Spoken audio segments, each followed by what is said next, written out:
આપણે જીવન કરીએ છીએ એટલે વાત કરીએ છીએ કે જો અનુભવમાં બંધ થઈને અમારા લેક્ચર જોઈએ ભાઈ મા-બાપ સુધરશે તો જ બાળક સુધરશે. ખાલી બાળકોની જવાબદારી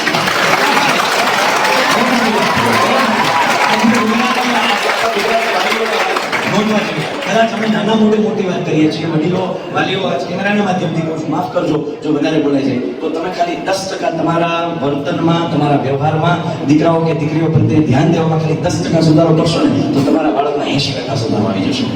અને લાગે છે ફી ભરતી હોય ને એટલે આપણને એમ લાગે ફી તો ભરતી હતી હવે તો રેડી માર્ક્સ આવી જાય ન આવે. તમારે આરોઆર બાળકની આરોઆર તમારે ઊભું રહેવું પડશે. જો 12મા સુધી એનું લેવલ વાલીઓ માટે ખાસ કે જો એમ 12માનું લેવલ જાળવવું હોય તો 10 પછી ખાસ બાળકોમાં ધ્યાન આપજો.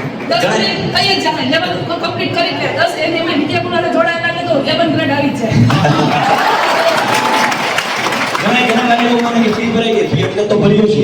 આ શાળામાં અમે પ્રિન્સિપાલ તરીકે આમાંથી શિક્ષકો અમે રહી ગયા છીએ. અમને ખબર ઓફિસમાં એવું આવે કે સાહેબ વાલીઓ આવે મારી પાસે એટલે અમે કહીએ થોડુંક ધ્યાન દો, હોમવર્ક નથી થતું, તૈયારી નથી થતી, રિવિઝન નથી થતું, તો કે તે ફીસ અમે તમને શેની આપીએ છીએ?